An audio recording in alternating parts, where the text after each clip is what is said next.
That is easier to get. But NewsWatch reporter Camille Cochran says not everyone thinks that this is the best thing for women's health. At Oxford RX Pharmacy, right now, birth control pills can cost up to $268 per year with a prescription, but pharmacist Ann DeVoe says the price is worth it. I do not think that it's safe to take over-the-counter birth control without a prescription. DeVoe says after a doctor's visit, over-the-counter birth control might be okay. That perhaps, the rest of your prescription could come mail order. Amazon began offering the O-pill on Monday. The pill would cost about $203 a year. Students we talked to say they are more concerned about the risk than the lower price. No, I think it's unsafe and it shouldn't be trusted. It's kind of scary that you could just buy birth control now on Amazon, but I would rather get it from a doctor. No, because there's different dosages and stuff with the birth control, so I think it's very important that you should go seek a OB-GYN just to make sure that you won't have any really bad hormonal effects or anything like that. The cost savings and convenience of this birth control might be appealing to some, but others remain skeptical. For NewsWatch. Coming up, rapid-fire legal rulings stall new Texas immigration law that continues to bounce back and forth between the highest court in the land. Plus, according to bus records, a bus charter company has agreed to stop busing migrants from Texas to New York City. These stories and more after the break. NewsWatch Ole Miss will be right back. Mississippi. Hey, Mississippi. Don't trash Mississippi. Because picking up litter costs us time and money.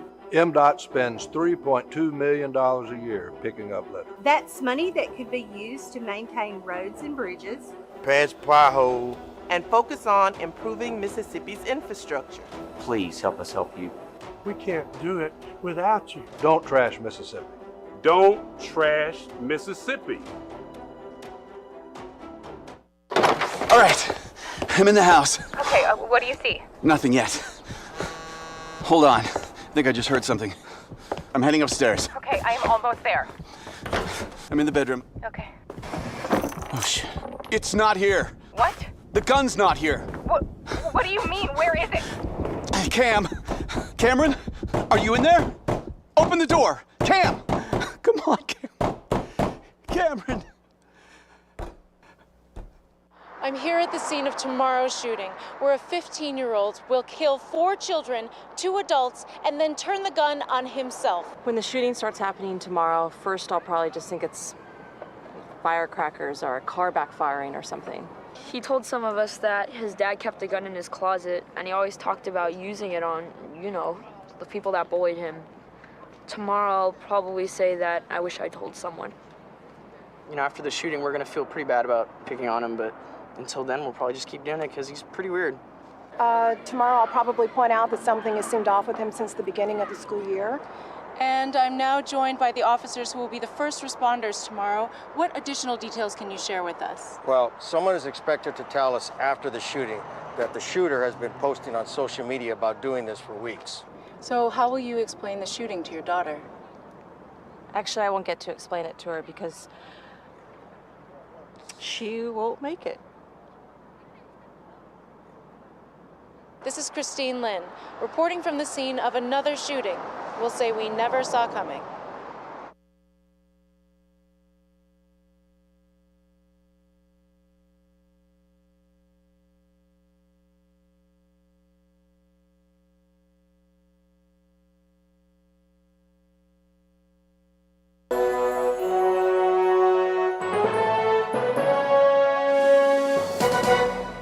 Welcome back to NewsWatch Ole Miss. A controversial immigration law in Texas is bouncing back and forth between the highest court in the land and a panel of federal appeals judges. Laura Aguirre has more on Texas Senate Bill 4, what it is and what could happen next. Texas is in a legal tug-of-war.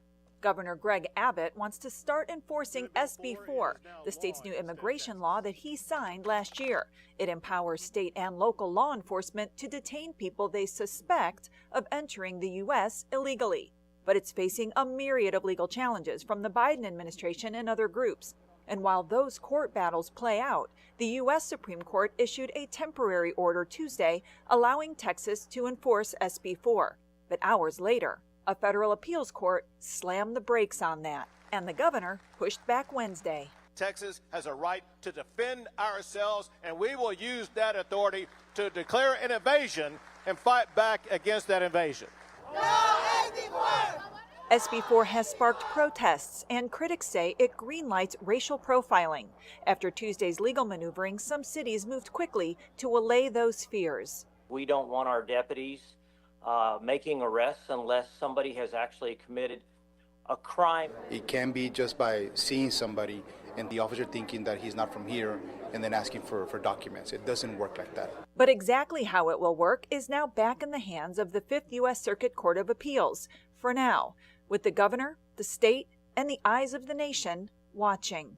What Texas is doing on immigration would be akin to them declaring their own wars, would create massive confusion across not just Texas, but other states. I'm Laura Aguirre reporting. In New York City, a major charter bus company, Roadrunner, agrees to stop busing migrants until a civil lawsuit is concluded. Roadrunner is one of the bus companies that took part in Texas Governor Greg Abbott's strategy to send immigrants to sanctuary cities. This lawsuit, starting in December, is against 17 bus companies and asks for at least $708 million total from all companies. The New York City's mayor office says Governor Abbott confirms he sent 33,000 asylum seekers to the city since the spring of 2022. Back Cameron Sutton is wanted on battery charges in Florida. Authorities are looking for the Detroit Lions player in connection with allegations of domestic battery. The Hillsborough County Sheriff's Office said it has made multiple unsuccessful attempts to contact Sutton for nearly 2 weeks. The abuse is alleged to have occurred on March 7th.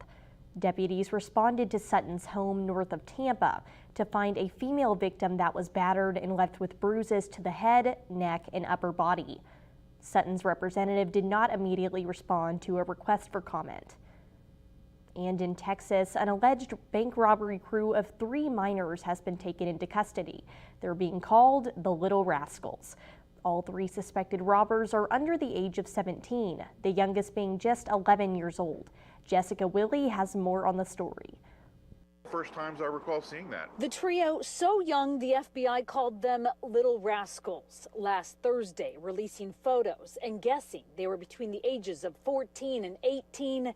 Today announcing their arrests and revealing their young ages, just 16, 12, and 11 years old. The age of the younger 2 who have been alleged to have done this, that's a bit unusual for a bank robbery. According to the Harris County Sheriff's Office, the 3 boys passed a threatening note to a teller at this Wells Fargo on the North Freeway and West Road. They were believed to be armed and got away with an undisclosed amount of cash. Once the surveillance photos were released, the sheriff's office says tips started coming in. 2 of the boys' parents came forward. The 3rd boy was handled by law enforcement and recognized. The sheriff's office says they recovered a weapon and a distinctive item pictured in one of the photos. They are charged with robbery by threat. They are entitled to have a detention hearing almost immediately. Mike Schneider is a retired juvenile district court judge. I was thinking either this was very low in sophistication, or maybe an adult had something to do with this. So this is not an uncommon thing because kids have punishment that's less severe.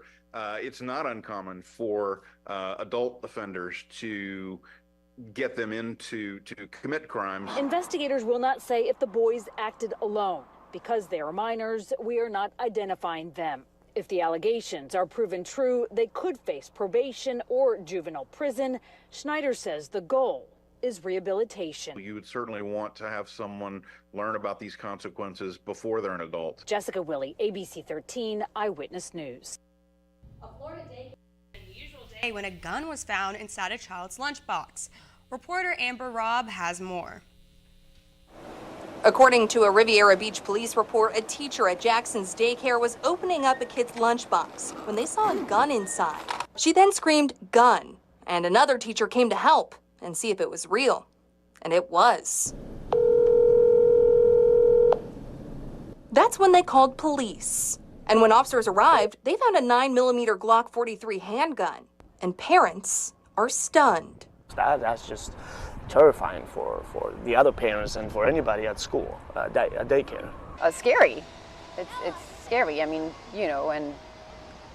I'm sending my kid to school thinking that he's going to be safe. I mean, nowadays, are they? I don't know. The boy's mom, 39-year-old Shanae Davis, told police that she normally keeps the gun in her glove box. But lately, her apartment complex has seen several break-ins, so she's been taking the gun inside. On Thursday, she placed the gun inside her son's lunchbox because she doesn't carry a purse, but she forgot to take it out. And hours later, she got a call from her son's daycare, telling her to get there right away. Parents say while having a gun is a safety precaution, incidents like this are a reminder of how important it is to keep these weapons away from children. Things like that are extremely preventable. You need a gun purse. You need a plan with your gun. You have it in your gun purse. You walk in your home. It goes in a safe or a specific place, which is gun safe, just like you would make your child safe or make your pet safe. Animal service officers in Sarah's, California rescued dozens of dogs from a hoarding situation on Tuesday. The officers were unable to even enter the residence because the oxygen levels in the home were so poor. The fire department had to be called in to evacuate the animals. Carolina Estrada has more. 86 dogs rescued from a massive hoarding case in Ceres. This was a really horrific situation. All of those dogs lived inside a home on Hollister Street. Marie says when officers arrived on Monday, they were unable to enter the home due to the low oxygen levels caused by the amount of urine on the property. The urination that was in the home was so bad that it really caused just a horrible environment for not just the animals, but the people living there too. 4 people lived in the home, including a 76-year-old woman and a 4-year-old child. Ceres police arrested 2 adults who also lived in the home. It was really heart-wrenching to see these dogs, some with some eyes that were coming out of their head, eyes that clearly just hadn't seen the light of day. KCRA 3 spoke to neighbors who say the smell was so bad they avoided spending time outdoors. No sabíamos la cantidad de perros que tenían, pero eso se escuchaba. Consuelo Mendoza, who lives next door, says she often heard a lot of barking but never saw the dogs. Maurice says this is the 3rd hoarding case his agency has dealt with this month. It sure is adding to the overcrowded situation that we've already had at Stanislaus Animal Services. Their shelter currently has over 200 dogs available for adoption. The rescued dogs will be treated, and Maurice hopes they will soon find loving homes. We need people to step up and foster some dogs. Now let's check in with weather anchor Erica Fontana for a look at tonight's conditions. So tonight's forecast here in Oxford is going to be 58 degrees. It is going to be a little bit cloudy, and the winds are going to be coming from the southeast about 7 miles per hour, as you can see here. And there's no chance of precipitation. We'll be back with a full weather forecast after the break.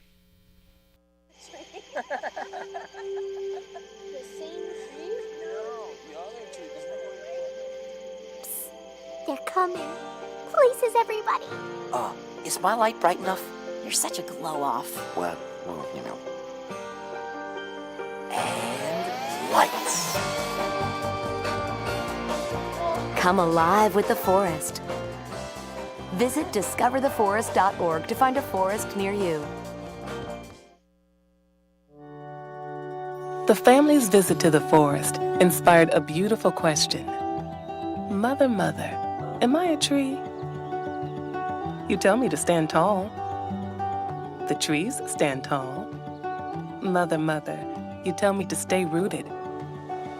The tree's roots go deep. You tell me to focus on my breath, and the trees breathe for the earth. I think I am a tree. My child, of course you are. But what kind of tree will you be? Will you be the kind that makes shade, or the kind that shows a new way? Might you be the kind to hug, or the kind to climb? Doesn't matter what you choose, so long as you choose to be a tree that's kind. The child had a few more questions after that, and the forest had plenty of answers. Make the forest part of your story at a park near you. Find one at discovertheforest.org. Each year, hurricanes and major flooding threaten cities, towns, and rural homes across the Gulf states. So chances are there will be more storms and floods near here again. And between school, sports, and social lives, chances are you won't be with your kids when it happens. Will they know what to do? Ready.gov/kids has all the educational tools and information to make the conversation easy. When the time comes, chances are they'll feel prepared, not scared. So talk with your family today.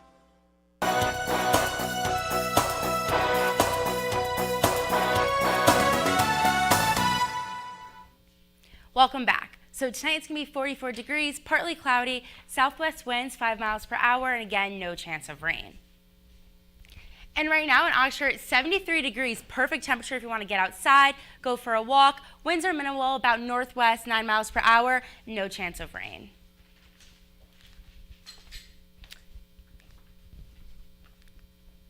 And right now the current temperatures across northern Mississippi are pretty much the same. South Haven 72, Holly Springs 71, Oxford and Corinth 73, and then a high in northern Mississippi is going to be with Tupelo 74. And then as you can see in Mississippi and then a little bit of Alabama, there's no rain coming, so perfect weather again, as I said before, get outside. And tonight it's going to be 44 degrees, southwest winds 5 miles per hour. And tomorrow it's going to be 70 degrees, again, similar to how it is today. Southeast winds 5 miles per hour, but again, there is a 20% chance of rain, but that will be in the evening. And tomorrow's temperatures around northeast Mississippi, pretty much the same as today. 69 South Haven, Oxford, Holly Springs 70, Corinth 64, and Tupelo at 71. And looking into the 5-day forecast, tomorrow it's going to be 70 and it is going to rain in the evening. And then Friday we're going to see some more rain, about 61 degrees. Then it will be sunny for the weekend, Saturday and Sunday. And then Monday we'll sadly get back into that rain, about 67 degrees, and it will be a little bit rainy. Well, thank you, Erica. What do we have coming up in sports? Well, and coming up, the football team received some exciting news for the 2025 season, and the honors continue to roll in for rifle stand outs Leah Horvath and Emma Pereira. I'll have that up next in sports. These are more than just the sounds of a safe place to go after school. These are the sounds of interest being ignited and of mentors making an impact. At Boys and Girls Clubs, we don't do just one thing. We do whatever it takes to meet the needs of every kid who comes through those doors. Because whatever it takes is what it takes to build great futures. Great futures start here.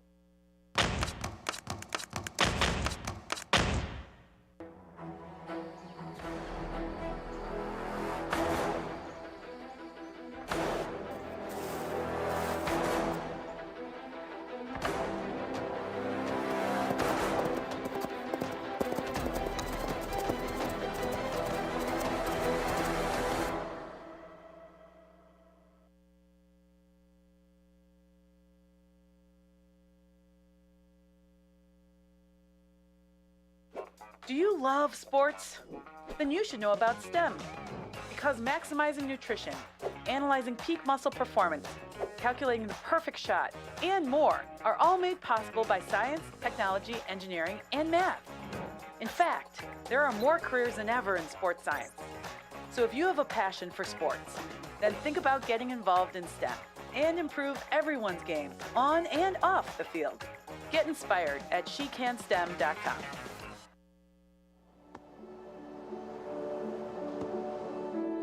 I don't remember how it started. Go to that. Our back and forth. It always came back. Dad! You probably don't remember what you told me, That was perfect. but I heard every word.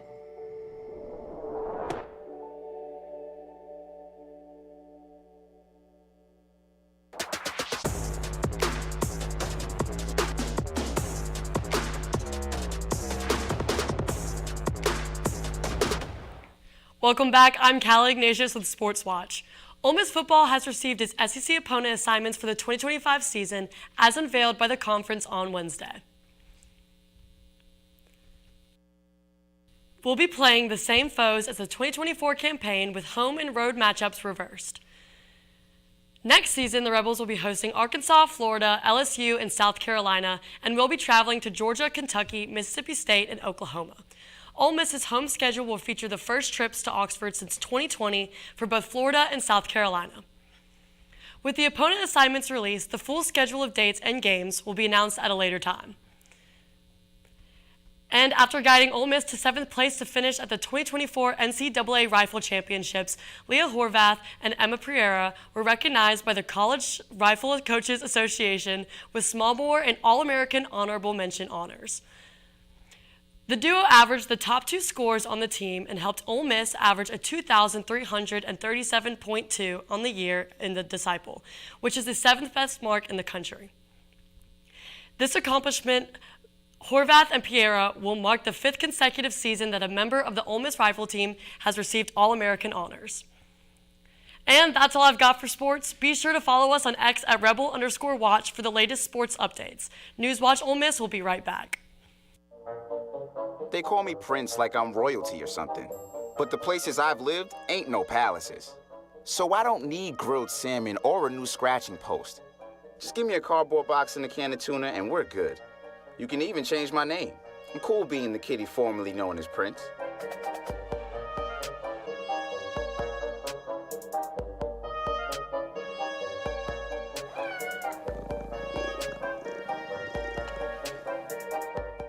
Take a look under your bed. Find stuff under there? What about jobs?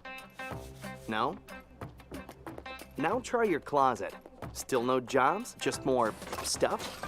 Well, you really have both. See, stuff is defined as household articles considered as a group. Sometimes this stuff is no longer needed. Wait, no longer needed? That can't be right. Because remember those jobs you were looking for? Those are really needed. And they're the stuff inside your stuff. Our job is to unlock those jobs. And it starts when you donate your stuff to your local Goodwill. Here's how we do it. When you donate to Goodwill, we sell your stuff to provide job training for people right here in your community. So just by teaming up with Goodwill, you help create jobs. And isn't that worth parting with the leftover keytar from your 80s cover band? Goodwill. Donate stuff, create jobs. Sometimes the things we do or say can make others feel hurt, excluded, or isolated. Everything you say and do creates an impact. How am I supposed to save the whole world? You can't think about saving the world. You have to think about saving one person. Because of you, someone's entire life can change. You don't have to be a superhero to have a positive impact. Friends? Friends.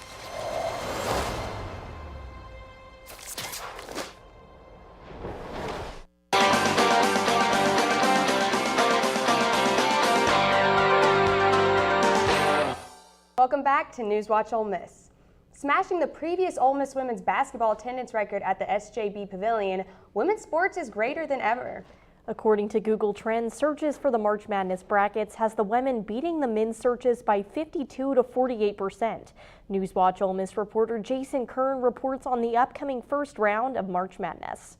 Are you ready for Saturday, March 23rd, when your women's basketball team faces Marquette in the first round of March Madness? Today we talk to students to see what their thoughts are on the big dance coming up. I'm super excited and I'm going to be watching because Coach Yo is so awesome. One Ole Miss student said she's confident in her team and coaches. Shooting guard Alana Eaton agrees and said it's a team effort. It's been tough practices, just preparing and making sure that we're all ready for that game on Saturday. The student said Coach Yo's leadership style led her team to the tournament this year.